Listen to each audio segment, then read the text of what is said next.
Sebentar saya. Udah, oke. Kita akan membahas tentang kewajiban. Saya share screen dulu.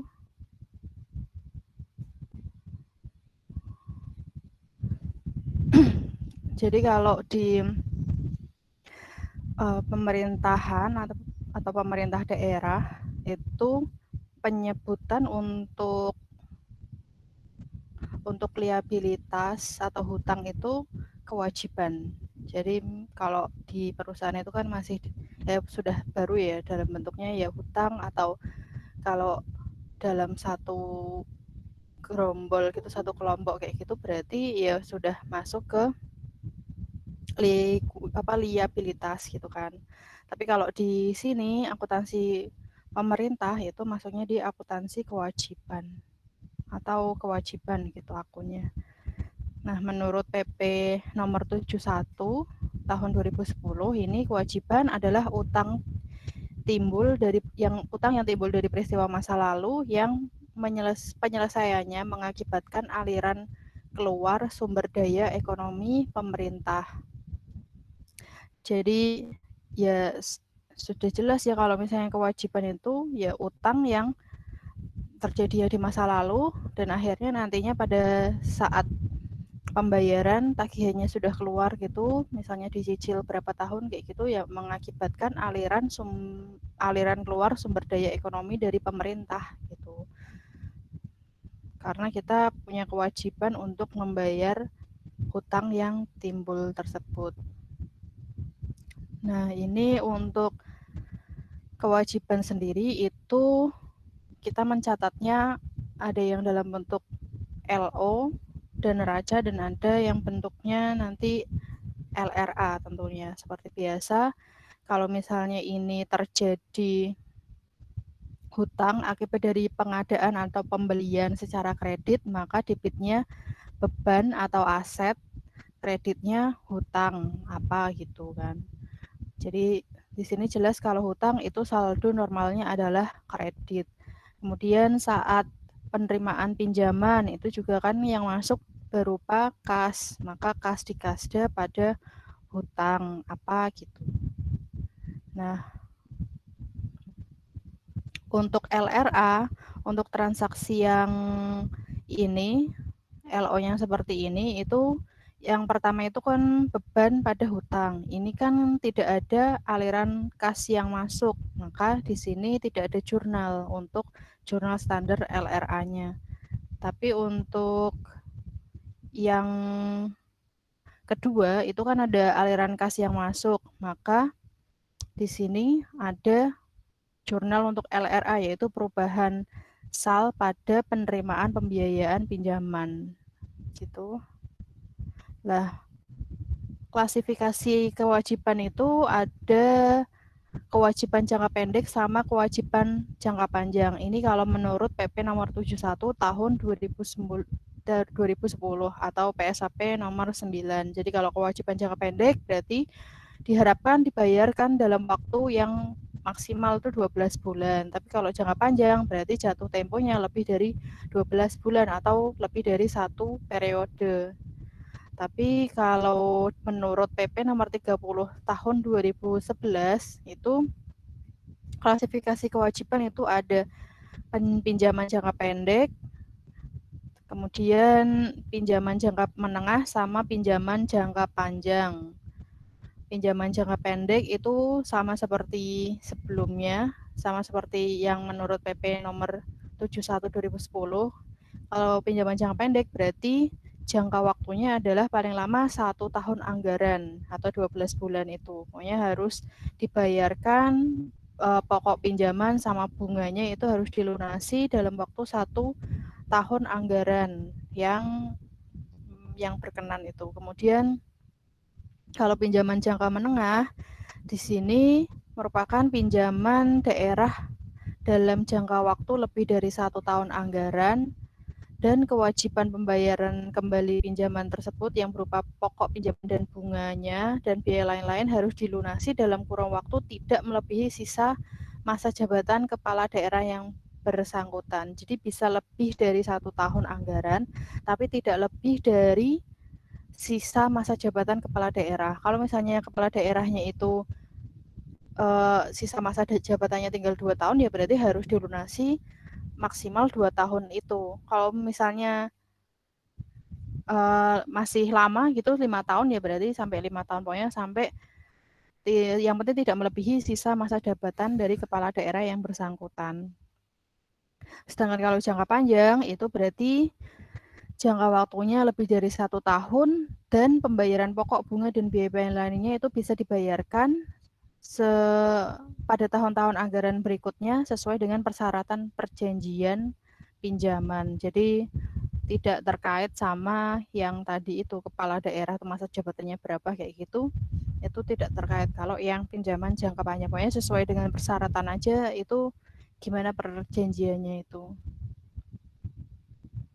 Kemudian kewenangan untuk kewajiban ini itu menurut Permendagri nomor 64 2013 itu kewajiban diklasifikasikan ini. Jadi kalau untuk kewajiban jangka pendek itu kewenangannya sudah bisa diambil oleh SKPD. Jadi SKPD itu sudah boleh untuk mencatat utang perhitungan pihak ketiga, utang bunga, kemudian bagi lancar utang jangka panjang, pendapatan diterima di muka, hutang belanja, sama hutang jangka pendek lainnya. Sedangkan kalau kewajiban jangka panjang itu hanya boleh dicatat oleh PPKD. Jadi yang boleh melakukan transaksi hutang ini kewajiban jangka panjang ini yang meliputi utang dalam negeri dan utang jangka panjang lainnya itu hanya PPKD yang boleh. Jadi SKPD itu nggak boleh. Tapi kalau yang ini itu SKPD sudah boleh untuk melakukan transaksi itu.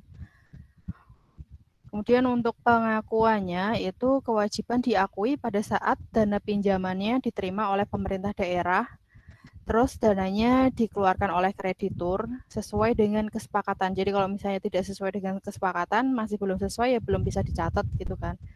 Dan pada saat kewajibannya itu timbul, jadi sudah benar-benar terjadi gitu kan. Dan terjadinya itu yaitu dananya sudah diterima, dananya sudah dikeluarkan oleh kreditur sesuai dengan kesepakatan, dan pada saat kewajibannya itu timbul. Untuk kalau dana diterima itu kan jelas berarti ada uang masuk gitu kan ke pemerintah daerah. Tapi kalau pada saat kewajiban timbul, itu maksudnya berarti tidak ada aliran dana yang masuk tapi kewajibannya timbul. Misalnya itu kalau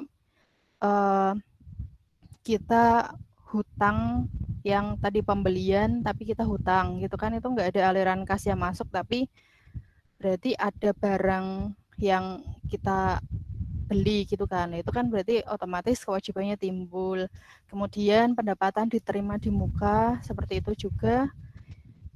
juga bisa masuk dalam ini kewajiban yang timbul itu. Jadi ya memang tidak ada aliran kas yang masuk, tapi ya kewajibannya timbul gitu karena ya ini sudah bisa diakui sama bisa diakui sebagai kewajiban ini. Kalau menurut sifat kejadiannya itu pengakuan kewajiban terjadi dengan disebabkan adanya transaksi pertukaran, tanpa pertukaran, kemudian kejadian yang berkaitan dengan pemerintah, dan kejadian yang diakui oleh pemerintah. Kita bahas satu-satu. Jadi kalau transaksi dengan pertukaran itu berarti kewajiban diakui ketika satu pihak menerima barang atau jasa sebagai ganti untuk memberikan uang atau sumber daya lain di masa depan. Ini contohnya ya kalau misalnya kita melakukan pembelian gitu kan, atau pengadaan barang kayak gitu, kemudian kita menerima barang atau jasanya, dan nanti berarti akan pemerintah daerah akan memberikan uang atau sumber daya lain di masa depan. Kemudian kalau transaksi tanpa pertukaran itu berarti kewajiban harus diakui atas jumlah terutang yang belum dibayarkan pada tanggal pelaporan. Ini juga bisa berupa misalnya timbulnya utang gaji atau hutang bunga. Itu kan nggak ada pertukaran, tapi ya kita harus mengakui kita sudah timbul kewajiban nih untuk menggaji karyawan gitu, tapi kita belum mengeluarkan uangnya. Atau misalnya ada bunga yang memang kita harus bayarkan gitu, tapi kita belum membayarkan. Sedangkan itu masuknya harusnya bunganya itu di tahun anggaran yang pada periode yang ini, periode saat ini, maka itu timbul kewajiban atau ada transaksi tanpa pertukaran itu. Jadi harus mengakui kewajiban atas jumlah terutang yang belum dibayar pada tanggal pelaporan. Itu kan nggak ada transaksi, belum ada transaksi, tapi kita sudah harus mengakui kewajibannya itu. Kemudian kejadian yang berkaitan dengan pemerintah itu berarti kewajiban yang timbul di luar kendali pemerintah dan diakui sama dengan transaksi dengan pertukaran. Jadi ini misalnya apa ya? Misalnya ya seperti ada kejadian-kejadian yang di luar kendali pemerintah, ada misalnya kerugian apa kayak gitu, terus akhirnya harus dibayar oleh pemerintah, dan itu sebenarnya pemerintah tidak menerima apa-apa, tapi kita harus membayar gitu, misalnya Pemda harus membayar, lah itu diakuinya sama seperti transaksi dengan pertukaran, walaupun kita tidak menerima uangnya gitu. Kemudian kejadian yang diakui pemerintah itu kewajiban diakui berdasarkan kejadian-kejadian yang tidak didasarkan pada transaksi umum. Kejadian tersebut mempunyai konsekuensi keuangan bagi pemerintah karena pemerintah memutuskan untuk merespon kejadian tersebut. Ini juga ya berbeda dengan transaksi dengan pertukaran maupun tanpa pertukaran, tapi ini kejadiannya pokoknya diakui sama pemerintah, memang ya ada gitu, ada konsekuensi keuangan yang harus konsekuensi keuangan bagi pemerintah untuk membayar kewajiban tersebut karena telah meresponnya. Kemudian untuk pengukuran itu kewajiban diukur dan dicatat sebesar nilai nominalnya. Ini kalau misalnya ada terteranya ya, maksudnya tadi misalnya pembelian kayak gitu jelas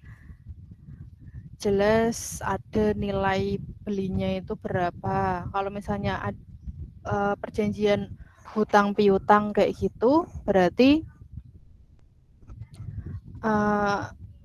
ya sesuai dengan nilai nominal yang memang tercatat di perjanjian hutang piutang itu.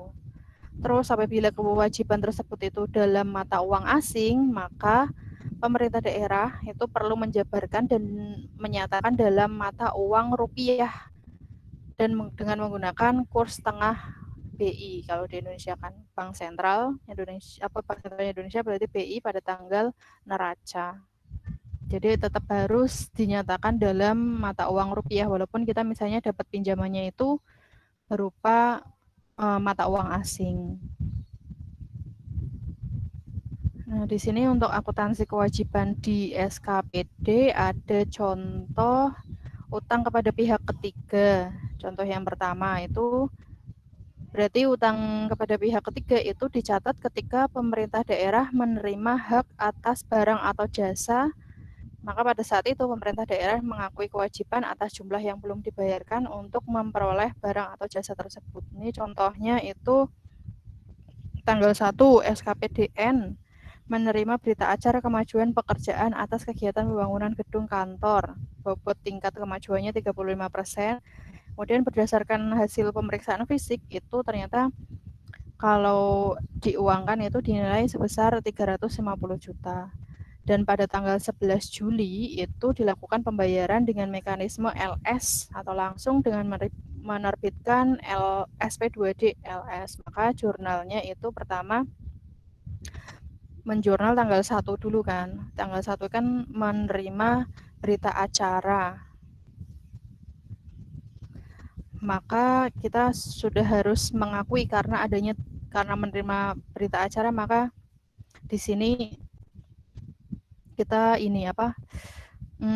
timbul gitu, kewajibannya itu timbul dan muncul transaksi ini.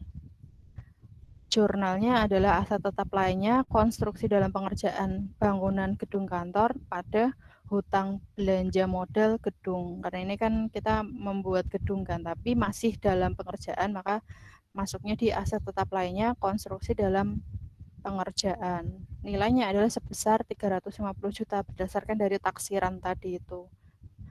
Kemudian pada tanggal 11-nya itu kan tadi membayar.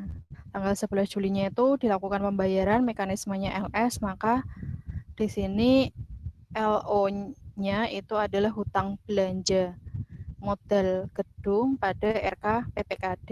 Dan karena ada ini transaksi kas yang keluar, maka perlu dilakukan penjurnalan jurnal LRA. Maka jurnalnya belanja modal pengadaan bangunan gedung kantor pada perubahan SAL. Nomor 1 itu tidak perlu dilakukan jurnal LRA karena tidak ada transaksi keluar masuk kasnya itu. Baru di jurnalnya itu pada tanggal 11-nya. Nah, kemudian ini ada contoh yang kedua, ini pembelian ATK. Jadi PPTK kegiatan tanggal 9, PPTK kegiatan SKPDN melakukan pemesanan ATK dengan menggunakan nota pesanan untuk pengadaan ATK untuk segera digunakan. Kemudian pada tanggal 11-nya itu diterima barang dan dibuatkan berita acara serah terima barang senilai 12 juta. Baru tanggal 16 Aprilnya itu dilakukan pembayaran dengan mekanisme UPGU. Jadi pada tanggal 9 April itu kita pesan. Lah pada saat pesan itu belum timbul kewajiban karena belum ada barang yang kita terima. Baru tanggal 11-nya itu karena ada barang yang diterima dan sudah dibuatkan berita acara serah terima barang, berarti pada tanggal 11 ini baru kita melakukan pencatatan. Maka pencatatannya itu hanya LO karena masih hutang kan. Debitnya bahan ATK, kreditnya utang belanja bahan habis pakai atau pakai habis sebesar 12 juta. Kemudian baru dibayar tanggal 16 April. Maka di sini jurnalnya ada 2, LO dan LRA. Maka jurnal untuk LO-nya utang belanja bahan pakai habis atau bahan habis pakai gitu juga bisa pada kas di bendara pengeluaran. Ini karena masih menggunakan uangnya SKPD kan. Ini kan menggunakan mekanisme UPGU. Kalau UPGU berarti masih menggunakan uangnya SKPD, maka kreditnya kas di bendara pengeluaran. Kalau kita menggunakan LS, maka pakainya RK PPKD. Kemudian untuk LRA-nya berarti belanja ATK pada perubahan SAL. Ini karena ada aliran kas keluar. Terus ada contoh lagi, ini ilustrasi ketiga, ada pembelian 5 unit komputer sebesar 25 juta. Terus pembayarannya itu menggunakan mekanisme LS, dibayar tanggal 25 April. Maka pada saat 19 April pada saat membeli itu timbul LO-nya peralatan dan mesin, personal komputer pada hutang belanja modal peralatan dan mesin, personal komputer. Baru karena LS, maka tanggal 25-nya itu kreditnya RKPPKD. Debitnya berarti hutang belanja peralatan dan mesin. Terus karena ada aliran kas yang keluar, maka dibuat jurnal LRA yaitu belanja modal peralatan personal komputer pada perubahan SAL. Nah, kemudian ada contoh ini kalau misalnya hutang perhitungan pihak ketiga. Kalau tadi itu kan ini tadi contoh-contoh utang kepada pihak ketiga. Jadi jelas ada pertukarannya gitu kan. Tapi kalau ini utang perhitungan pihak ketiga itu atau utang PFK itu dicatat sebagai saldo potongan atau pungutan yang belum disetorkan kepada pihak lain di akhir periode. Biasanya ini terkait sama pajak kalau PFK. Jadi nanti utang PFK pajak apa gitu nanti. Biasanya ada lanjutannya gitu sih. Ini contohnya tanggal 15 Juli itu bendara pengeluaran SKPDA itu melakukan pemotongan pajak atas pembelian barang dan jasa menggunakan mekanisme UPGUTU senilai 4 juta. Kemudian tanggal 16 Julinya itu bendara pengeluaran SKPDA melakukan penyetoran pajak atas pembelian barang dan jasa tersebut senilai 4 juta. Maka jurnalnya itu karena ini ada ada transaksi kas keluar, maka dibutuhkan jurnal untuk LO. Jurnal untuk LO saja ini. Jadi kalau perhitungan pihak ketiga itu pada tanggal 15-nya itu dicatat kas di bendara pengeluaran pada utang PFK. Ini kan karena kita melakukan pemotongan pajak atas pembelian tersebut. Kemudian pada saat penyetoran pajaknya itu, maka di sini dibuat jurnal lagi utang PFK pada kas di bendara pengeluaran, tinggal dibalik aja yang tadinya kita, karena ini kan hanya titipan saja ya kasnya. Jadi ini karena kita membayar ini kan berarti PPN itu juga bisa karena pemotongan pajak atas pembelian barang kayak gitu. Maka kita membayar PPN 4 juta, kemudian pada saat penyetorannya itu kita pada penyetorannya maka dibuat jurnal lagi utang PFK pada kas di bendara pengeluaran.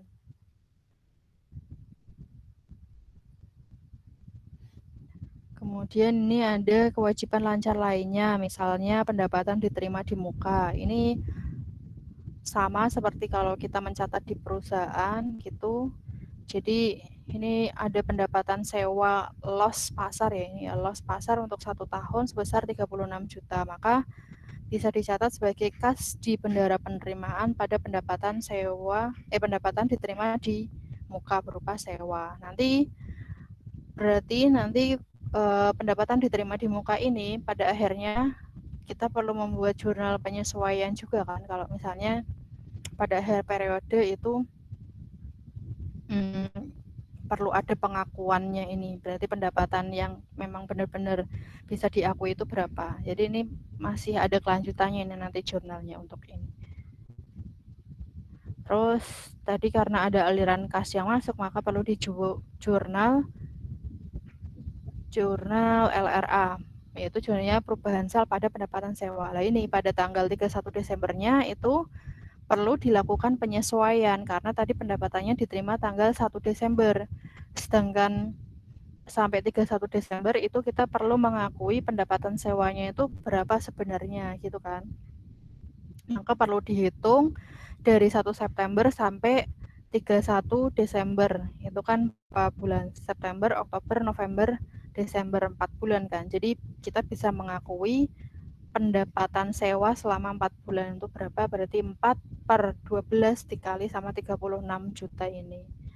Maka di sini nilainya adalah 12 juta. Pendapatan sewa dibayar di muka, pendapatan diterima di muka berupa sewa pada pendapatan sewa LO. Ini ya sama seperti kalau kita mencatat di perusahaan gitu sih. Terus kalau misalnya berupa penerimaan utang yang kalau di sini berarti utangnya itu PPKD, hanya PPKD yang boleh mencatat. Untuk akuntansi kewajiban di PPKD. Tadi kan ada hutang-hutang yang memang khusus hanya PPKD yang boleh melakukan transaksi gitu kan. Ini contohnya penerimaan utang. Di sini pemerintah Kota Sentosa menerima pinjaman dari Bank ABC senilai 300 juta, tingkat bunganya 12%, kemudian bunganya dibayarkan setiap tanggal 3 Mei dan 3 November. Jatuh temponya pinjaman pada tanggal 2 Mei 2020 dari tanggal 3 Mei 2015 sampai 2 Mei 2024, berarti pinjamannya itu selama 5 tahun gitu kan. Di sini pada saat penerimaan utang, maka jurnal LO-nya adalah kas daerah pada hutang dalam negeri sektor perbankan Bank ABC. Jadi untuk penulisan akun-akunnya itu bisa dilihat lagi di peraturan daerah, itu sudah ada macam-macam akunnya. Itu kalau menulis penerimaan utang untuk bank itu berarti utang dalam negeri sektor perbankan. terus banknya apa gitu. Kalau misalnya sektor non perbankan berarti ya utang dalam negeri sektor non perbankan gitu. Terus LRA-nya berarti perubahan sal pada penerimaan pembiayaan pinjaman dalam negeri dari Bank ABC.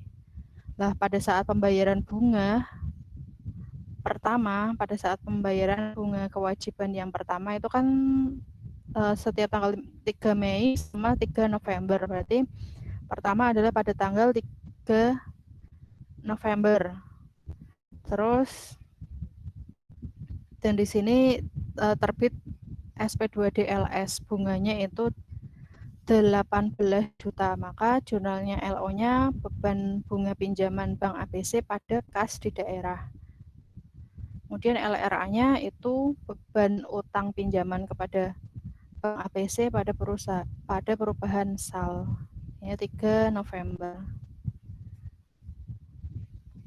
Kemudian untuk penyesuaiannya, karena tadi itu pembayaran bunga selanjutnya itu kan tanggal 3 Mei.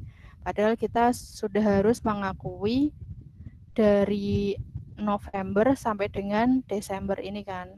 Dan ini kalau dihitung selama 2 bulan itu 6 juta. Maka LO untuk penyesuaian beban bunga pinjaman itu debitnya beban bunga pinjaman Bank ABC pada hutang bunga pinjaman kepada Bank ABC. Jadi ini termasuk dalam kewajiban yang timbul. Tidak ada transaksi keuangan, tapi kita timbul kewajiban karena memang ini harus disesuaikan. Kita harus ada beban bunga yang diakui untuk periode ini gitu kan.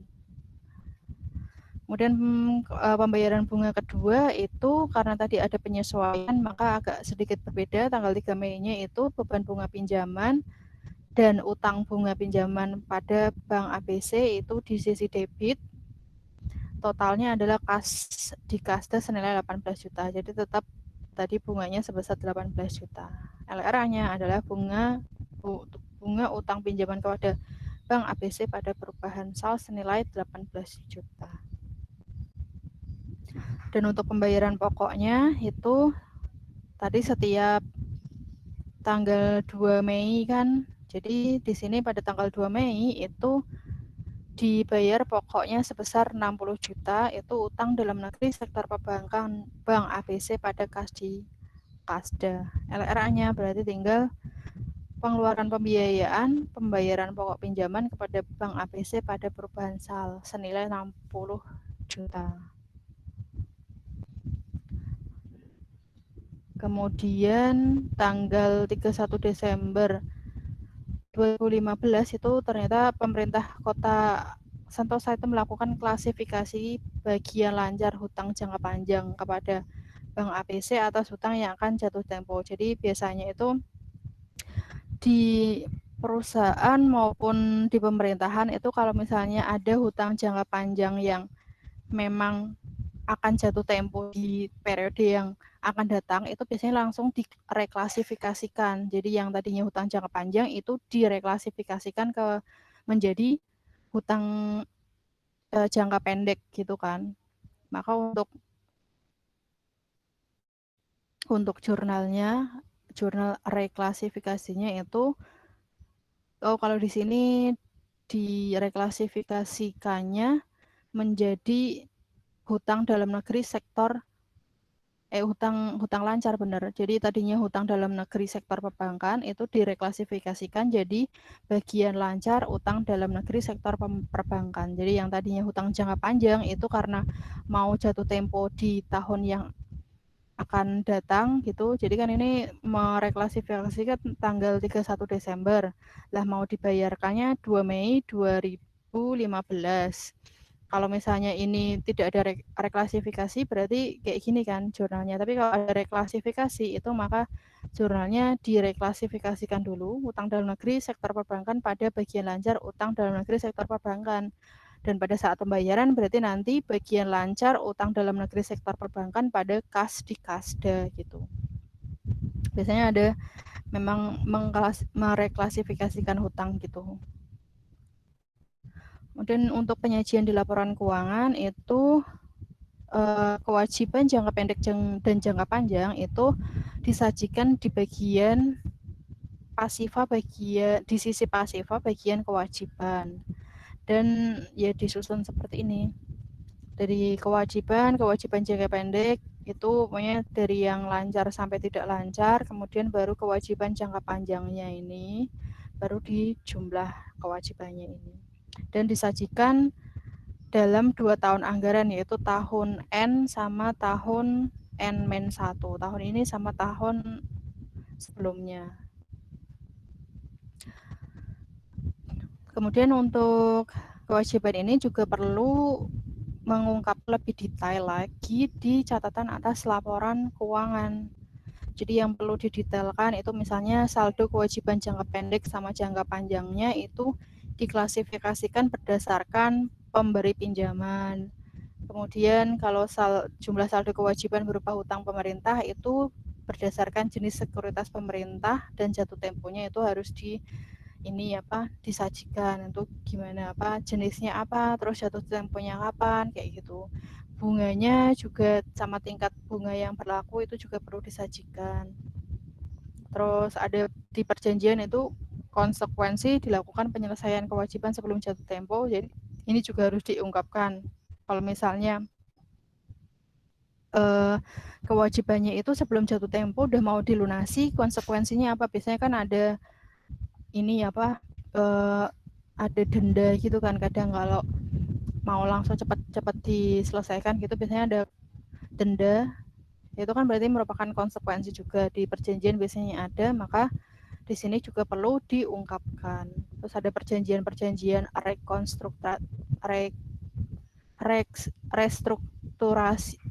restrukturisasi utang, itu juga perlu diungkapkan juga. Jumlah tunggakan pinjaman itu juga disajikan dalam bentuk daftar umur utang berdasarkan kreditur, biaya pinjaman, perlakuan biaya pinjaman, jumlah biaya pinjaman yang kapitalisasi pada periode yang bersangkutan, dan tingkat kapitalisasi yang dipergunakan itu juga perlu diungkapkan. Gitu sampai sini, apakah ada pertanyaan?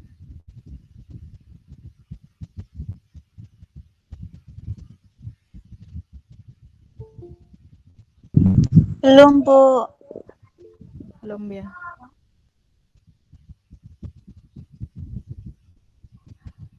Oke. Berarti langsung latihan aja ya seperti biasa ya.